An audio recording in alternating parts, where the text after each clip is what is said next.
नमस्कार दोस्तों, कैसे हैं आप सब। स्वागत है आप सबका आपके अपने चैनल स्पर्श क्लासेस में। दोस्तों आज हम टॉपिक डिस्कस करेंगे मीन डेविएशन के बारे में, यानी कि माध्य विचलन जिसको हम हिंदी में कहते हैं। दोस्तों assessment for learning BEd second year का ये आपका टॉपिक है, मोस्ट इंपॉर्टेंट टॉपिक है। आपका शॉर्ट क्वेश्चन में भी आ सकता है। ये वेरी शॉर्ट क्वेश्चन में कोई न्यूमेरिकल देकर उसका भी पूछा जा सकता है कि इस न्यूमेरिकल का मीन डेविएशन फाइंड आउट करो, या इसका केवल फॉर्मूला भी पूछा जा सकता है। ठीक है, तो इंपॉर्टेंट टॉपिक है आपका, बिल्कुल भी मिस मत कीजिएगा। इससे अलग हमने बीएड सेकंड ईयर के सभी सब्जेक्ट की अलग अलग सब्जेक्ट वाइज प्लेलिस्ट बनाई हुई है। सभी सब्जेक्ट की प्लेलिस्ट आपको नीचे वीडियो के डिस्क्रिप्शन में देखने को मिल जाएगी, वहां जाकर आप देख सकते हैं। और इसी तरह की और वीडियोस को पाने के लिए चैनल को सब्सक्राइब कर बेल आइकन को प्रेस जरूर कर लीजिएगा। तो चलिए ज़्यादा समय न लेते हुए शुरू करेंगे आज की इस वीडियो को। तो दोस्तों हमारा टॉपिक है मीन डेविएशन, माध्य विचलन। नाम से ही हम पता लगा लेंगे मीन डेविएशन, यानी कि जो भी मीन निकल के आते हैं हमारे अलग अलग, उन सब मीन का हम डेविएशन निकाल देते हैं इसमें। ठीक है, ये यहाँ से आप छोटी छोटी सी बात समझ लीजिए कि मीन का डेविएशन हमें निकालना है। कैसे निकालना है, क्या फॉर्मूला लगेगा, वो हम अभी आगे चलकर देखते हैं। The mean deviation is the first measure of dispersion. जो ये मीन डेविएशन है आपकी, ये डिस्पर्जन की एक मेजर है। डिस्पर्जन यानी कि फैलाव। अब आपने देखा होगा कि अभी तक आपने मीन, मीडियन और मोड तीनों की तीनों मेजरमेंट्स पढ़ी हैं। ठीक है, तीनों मेजरमेंट्स की क्या खासियत है, तीनों मेजरमेंट्स किस चीज़ की है, मेजरमेंट ऑफ सेंट्रल टेंडेंसी, यानी केंद्रीय प्रवृत्ति की मापी। वे तीनों की तीनों ऐसी माप हैं, ऐसी मेजर्स हैं, ऐसी मेजरमेंट्स हैं जिनकी टेंडेंसी क्या है, जिनकी प्रवृत्ति क्या है, हमेशा सेंटर में रहना। आपने नोटिस किया होगा जब निकालते थे आप उनको मीन, मीडियन, मोड को, तो जो सारी तीनों की तीनों वैल्यूज होती थी वो हमेशा डाटा के अक्सर बीच में ही पाई जाती थी। कभी भी आपको कॉर्नर पे तो नहीं मिली होगी, डाटा के हमेशा बीच में पाई गई होगी। इसीलिए उनको कहा जाता है मेजर ऑफ सेंट्रल टेंडेंसी। अगर आपसे वेरी शॉर्ट क्वेश्चन में पूछा जाए कि मेजर ऑफ सेंट्रल टेंडेंसी कौन कौन सी है, तो मीन, मीडियन और मोड, ये तीन मेजर्स है जो कि सेंट्रल टेंडेंसी की है, यानी कि जिनकी जो टेंडेंसी है, जिनकी जो प्रवृत्ति है वो बीच में बने रहना है। ठीक है, यहाँ पर जो मीन डेविएशन है, मीन डेविएशन कैसी मेजरमेंट है, जिसकी मेजरमेंट्स किस चीज़ की है, डिस्पर्जन की मेजरमेंट है, यानी कि फैलाव की माप है। आपका डाटा कितना फैला हुआ है, आपका डाटा कहाँ से कहाँ तक है, वो उस चीज़ की माप है ये आपकी मीन डेविएशन। जैसे आपकी रेंज होती है, रेंज में हम क्या पता लगाते हैं कि पूरा का पूरे डाटा की क्या रेंज है, यानी कि स्टार्टिंग कहाँ से हो रही है और कहाँ पर एंड हो रही है, बस उनका बीच का डिफरेंस निकाल देते हैं। रेंज यानी कि कहाँ आपका डाटा कितना फैला हुआ है। तो उसी तरह से मीन डेविएशन है आपकी। रेंज भी आपकी मेजर ऑफ डिस्पर्जन है, यानी कि फैलाव की एक माप है। उसी तरह से आपके क्वार्टाइल डेविएशन आते हैं, स्टैंडर्ड डेविएशन आते हैं, मीन डेविएशन ये आपका है ही। तो अलग अलग ये मेजर्स आती हैं आपकी, एक एक करके हम इनको आने वाली वीडियोज़ में जो है सभी को ही कवर करेंगे। ठीक है, तो उसी तरह से जो मीन डेविएशन है आपकी, माध्य विचलन जो है, ये आपकी मेजर ऑफ डिस्पर्जन है, यानी कि फैलाव की एक माप है। That we will use, that actually uses each data values in its computation। इसकी खासियत क्या है, ये हम क्यों कह रहे हैं कि ऐसी पहली मेजरमेंट है, क्यों हम इसे खास बता रहे हैं। खास इसलिए है क्योंकि ये ऐसी पहली मेजरमेंट है जो कि आपके डाटा के हर एक वैल्यू को अपनी कंप्यूटेशन में लेती है। यानी कि जब हम मीन डेविएशन निकालते हैं, मीन डेविएशन के फॉर्मूले में रखकर कैलकुलेशन करते हैं, तो जो भी हमें डाटा मिला होता है, हम डाटा की हर एक वैल्यू को कंसीडर करते हैं, हर एक वैल्यू का यूज़ करते हैं अपनी कैलकुलेशन में।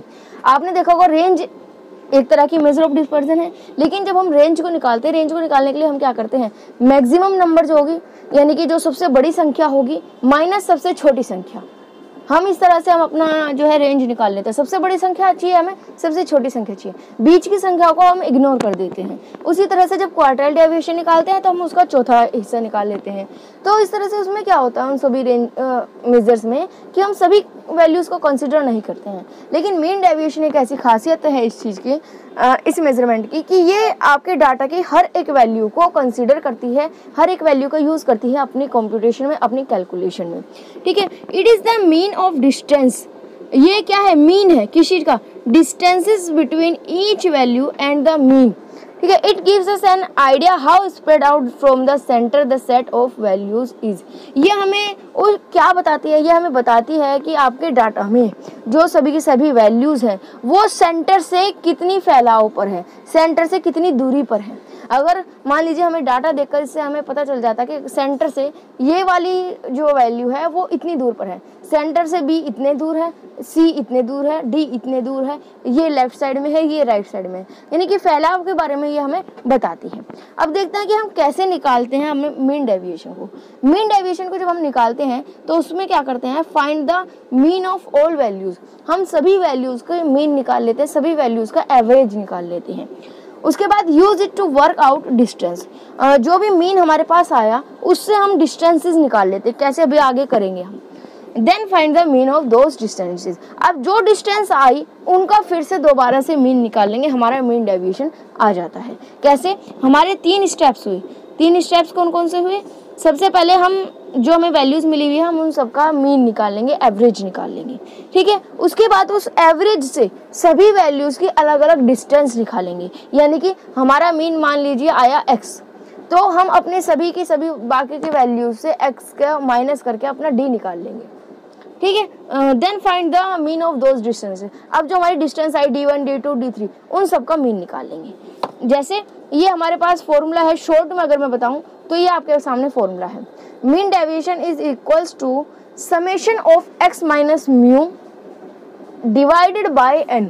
अब इस फॉर्मूले में आपको कुछ चीजें पॉइंट जो है ध्यान रखना है।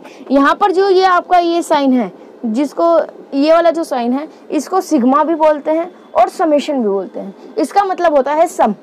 यहाँ पर ये लगा हुआ है साइन, इसका मतलब ये हो गया कि जो भी वैल्यू यहाँ पर आपकी आ रही है इन सभी वैल्यूज को जोड़कर यहाँ पर लिखा जाएगा, ठीक है। हम पहले भी मीन निकाल चुके हैं तो वहाँ पर भी हम ये चीज़ यूज़ करते ही हैं, इसके बारे में हम ऑलरेडी जानते हैं।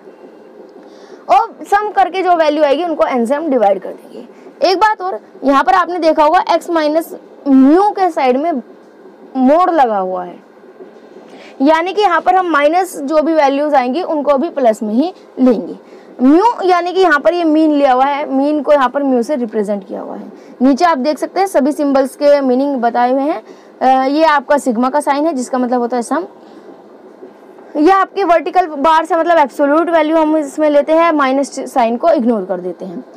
यहाँ पर x क्या है, हमारी वो सारी वैल्यूज हैं जो हमें मिली होती है। m यहाँ पर हमारा मीन है जिसको हमने म्यू से रिप्रेजेंट यहाँ पर किया हुआ है, तो यहाँ पर m नहीं म्यू लिखेंगे। n is the number of values, total जितनी हमें नंबर दी हुई, टोटल जितने ऑब्जर्वेशन दिए वो हमारा n यहाँ पर आ जाता है, ठीक है। अब हमारे सामने एक क्वेश्चन है, एग्जाम्पल है, इसका हमें मीन डेविएशन निकालना है।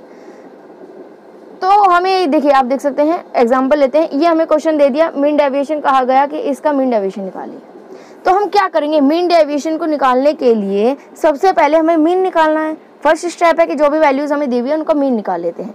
तो मीन निकालने के लिए हमें क्या करना था, सभी वैल्यूज को जोड़ देते हैं और टोटल नंबर ऑफ वैल्यूज से डिवाइड कर देते हैं। सभी वैल्यूज को ऐड कर दिया, जोड़ दिया, और टोटल ये 8 संख्याएं हैं हमारे पास, 8 वैल्यूज हैं, तो 8 से हमने डिवाइड कर दिया। हमारे पास जो है वैल्यू आ गई 9, तो मीन आ गया हमारे पास 9, म्यू की वैल्यू आ गई हमारे पास 9। आगे देखते हैं, अब हमें डिस्टेंस निकालनी है म्यू से, मीन से बाकी सभी संख्याओं की डिस्टेंस निकालनी है। जैसे ये स्टेप 2 हमें चलता है, find the distance of each values from that mean. हमारी ये वैल्यूज है। अब फ्रॉम डिस्टेंस फ्रॉम 9 हम काउंट कर लेंगे, यानी कि 9 हमारा मीन आया है और उस मीन से सारी की सारी वैल्यूज़ की डिस्टेंस निकालेंगे, यानी कि 9 से हम सबकी डिस्टेंस निकालेंगे। 9 से माइनस करते जाएंगे और जो माइनस का साइन होगा उसको इग्नोर कर देंगे। यहाँ पर माइनस के साइन को कंसीडर नहीं करेंगे, ये बात ध्यान रखनी है। माइनस के साइन को यहाँ पर कंसीडर नहीं करेंगे, ये बिल्कुल ध्यान रखना है, ठीक है। तो 3 माइनस 9 आपका क्या आ गया, माइनस के 6 है, लेकिन माइनस साइन को हम इग्नोर कर देंगे।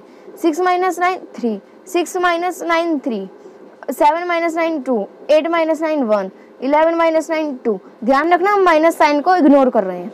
15 माइनस 9 यहाँ पर 6, 16 माइनस 9 7। तो हमारे ये सारी डिस्टेंस आ गई। अब ये जो डिस्टेंस आई है इनका मीन हम निकाल देंगे, हमारे पास आंसर आ जाएगा। मीन कैसे निकालते हैं हम इनका, इन सब को जोड़ते हैं और टोटल नंबर ऑफ उससे डिवाइड कर देते हैं। ये रहा हमारा, इन सभी संख्याओं को जोड़ा जो हमारा डिस्टेंसेस आई और डिवाइडेड बाय 8, तो हमारा यहाँ पर मीन डेविएशन की वैल्यू हमारी यहाँ पर आ जाती है।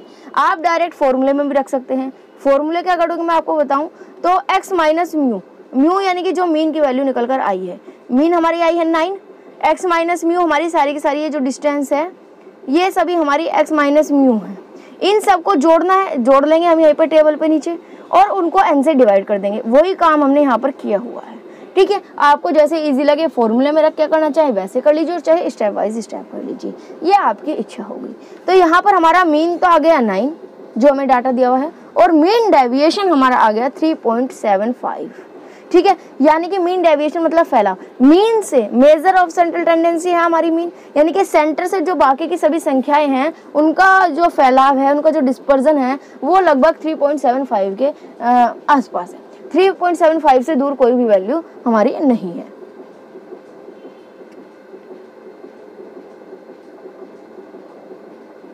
इसके बाद एक मोस्ट इंपॉर्टेंट आ जाता है point, coefficient of mean deviation.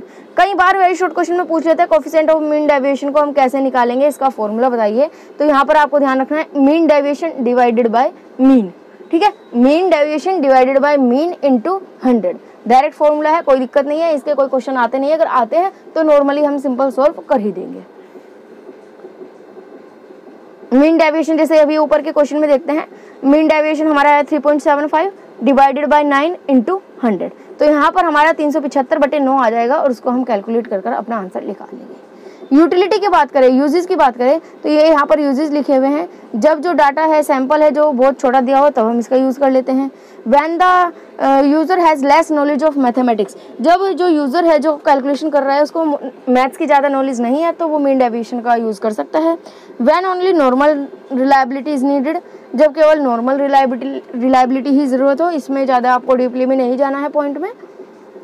When the scores are extensive, that is when the score have abnormal deviation from mean. यहाँ पर आप देख सकते हैं mean deviation is more reliable then range. Mean deviation जो होता है ये रेंज से ज़्यादा रिलायबल होता है। Even that it is not much used in the field of evaluation, उसके बाद भी जो मीन डेविएशन है इवेल्युएशन के फील्ड में ज़्यादा यूज़ नहीं किया जाता है। तो ये कुछ इसकी यूटिलिटी है, कुछ खासियत है, इनको आप रीड कर लीजिएगा। तो ये एक टॉपिक आपका कंप्लीट हो जाता है। वीडियो अच्छी लगी हो तो लाइक कीजिए, आगे दोस्तों के साथ ज़्यादा से ज़्यादा शेयर ज़रूर कीजिएगा। आप अपने फीडबैक कमेंट बॉक्स में बता सकते हैं और इसी तरह की और वीडियोस को पाने के लिए चैनल को सब्सक्राइब करना ना भूलें। आज के लिए बस इतना ही, मिलेंगे आने वाली वीडियो में। आज के लिए धन्यवाद।